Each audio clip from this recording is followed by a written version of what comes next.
Alors, comment t'expliquer? Bon, derrière, c'est un bout de vélo.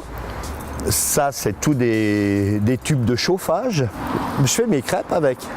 J'ai une bouteille de gaz dessous, je mets ma crêpière là, mon parasol ici. Et puis je tourne dans les rues et puis je fais des crêpes. Alors ça ici, ça là.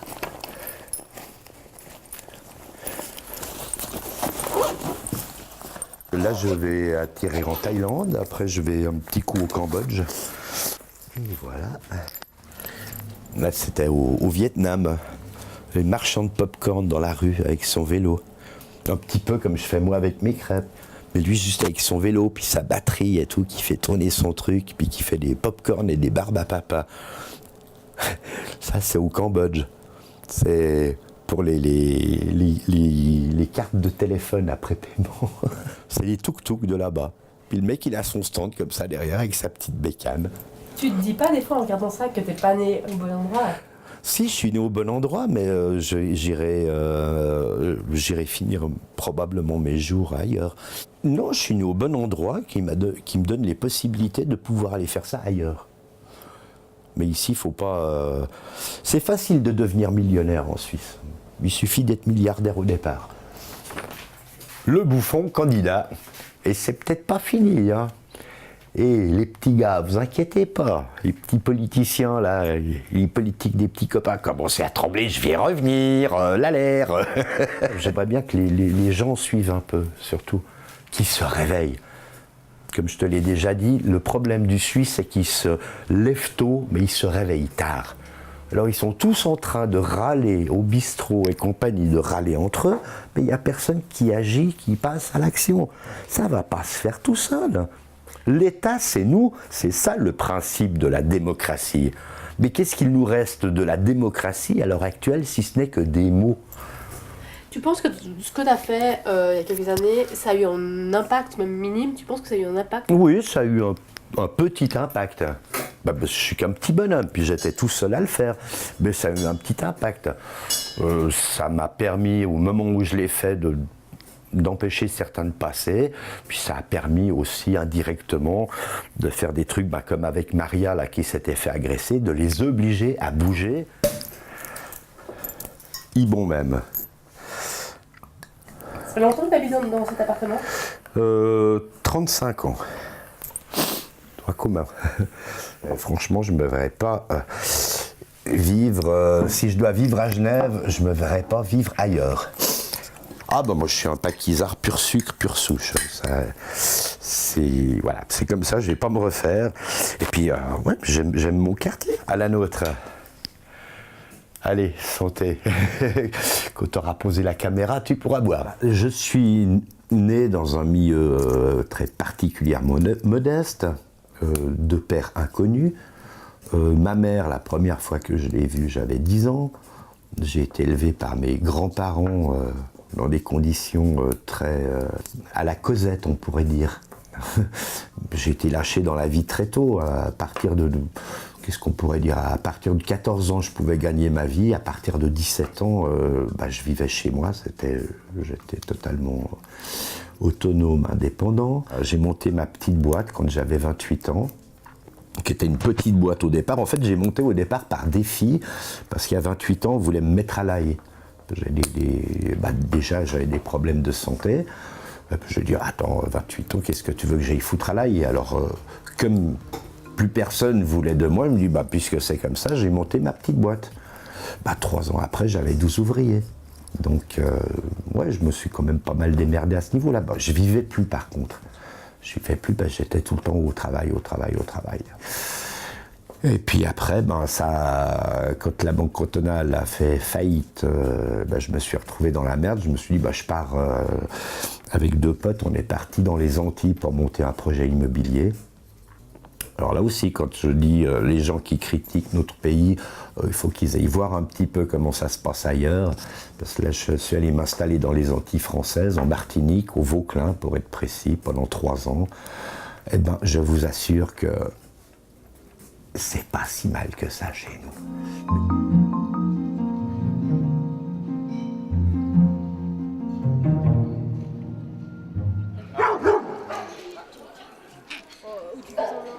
Alors, tu vas promener Mamouchon, Pépère? Hein? Mais ouais. Ah, mais il est pas à vous celui-là ou bien? Non, Ah. c'est ça de ma fille. Disais, Elle d'accord. avait un chien, puis c'est regarde. Ah, bah, c'est quand même un gros calibre pour une petite dame. Hein. L'été indien prend ses quartiers. Oui, en attendant l'hiver sibérien, ça sera un bon début. Ouais, en règle générale, quand j'ai le temps, j'aime bien pouvoir me poser le matin, voir un petit peu ce qui s'est passé dans le vaste monde pendant que je dormais. Et puis on papotait, souvent en semaine, il y a des copains et tout. On aime bien à commenter, à critiquer, on fait les mégères et tout. Les thématiques qui me touchent à l'heure actuelle, c'est un petit peu, enfin à l'heure actuelle depuis toujours, c'est quel est le potentiel d'avenir pour l'Homo sapiens sur cette planète Terre. Et c'est clair que quand on regarde au niveau écologique, économique, politique, religieux, démographique, c'est mal barre. On a eu la chance encore dans ma génération, dans la tienne, hein, on est quand même né à la période des 30 glorieuses, où on pouvait faire tout était possible. Aujourd'hui, même en Suisse, hein, faut pas se... La Suisse, il paraît qu'on est là en Suisse, mais en fait, on a les mêmes problèmes avec un peu de recul. Bonjour. Ça va?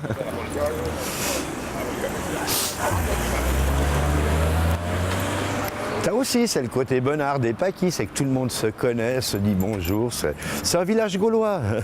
Alors là, c'est donc la rue Sismondi, un des hauts lieux de mon enfance et de ma jeunesse.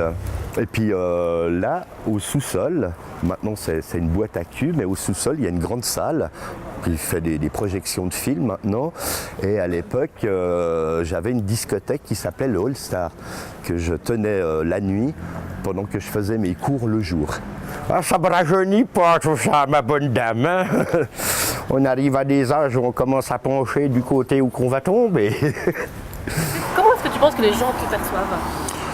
Bah, les gens qui me connaissent, ils savent qui je suis, donc il n'y a pas de problème. Ceux qui ont des préjugés, c'est leur problème. Et je partirais tout simplement du principe de Pierre Dac qui disait « Je préfère que l'on dise de moi quel con plutôt que quelconque ». Eh ben salut ma belle, comment vas-tu? Bien. Salut mon gars.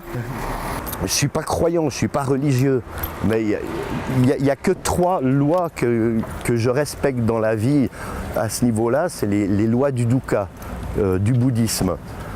Et les 3 lois du dukkha, elles ne sont pas compliquées. On va remplacer dukkha par mal. La première des lois, c'est ne fais pas le mal. Autrement dit, ne va pas faire aux autres ce que tu n'aimerais pas qu'on te fasse. Deuxième loi, qui est aussi valable que la première, c'est si le mal est là, va utiliser ton énergie pour le diminuer. Et la troisième loi, qui est tout aussi valable, c'est si le mal est là et que tu ne peux rien faire pour le diminuer, tu ne vas pas lui donner ta force en plus. Voilà, point barre. Pour moi, ça se résume à ça.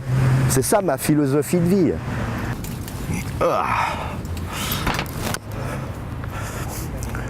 Attends, cet été, on a fait un truc. Filmé, hein. Ouais, c'est grave ça, docteur. On a fait un truc cet été pour mes 50 ans que j'avais pas eu l'occasion de fêter. Alors, on fait un truc ici, inviter les copains, on fait une soirée raclette, c'était bon. Alors, on était une trentaine de personnes ici et tout. Il y a Didier, et il arrive pour jouer de l'harmonica. Puis, il va là, il se met au milieu du pré. Alors, les flics, ils foutent rien. Hein. T'as les dealers, t'as tout ce que tu veux, bon ils foutent rien, ils font ce qu'ils peuvent avec ce qu'on leur donne comme possibilité, hein. Ils sont pas à blâmer là-dessus. Et d'un coup ils débarquent avec le panier à salade, les mecs en Robocop avec carrément la tenue anti-émeute, ils arrêtent le bus là à 8 et ils lui sont tombés dessus parce qu'il était en train de pisser. Alors que t'as les dealers qui sont 20 mètres plus loin en train de dealer, eux rien eu. Puis il avait, tu sais, il a une ceinture comme ça où il met ses harmonicas. Parce qu'il a 10 harmonicas pour jouer. Le flic a dit machin et tout, c'est quoi? Il pensait que c'était un mec d'Al-Qaïda. Non, c'est pas de la dynamite, c'est que des harmonicas. Ils vont filer 180 balles d'amende. Alors que t'as le droit d'avoir un bistrot, l'État te loue les lieux, machin et tout, et t'as pas le droit d'avoir de chiottes. Par contre, on n'a pas le droit d'avoir des chiottes, mais on a le droit d'avoir Et des affiches publicitaires qui ne nous quittent pas.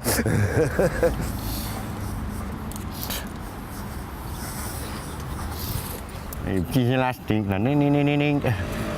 Ning, ning, ning, ning, ning, ning.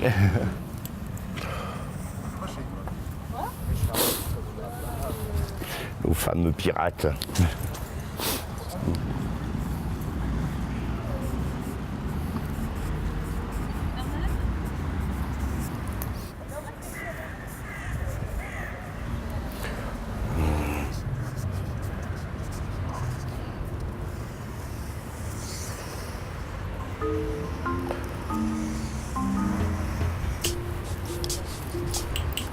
Ah. Ça, c'est fait.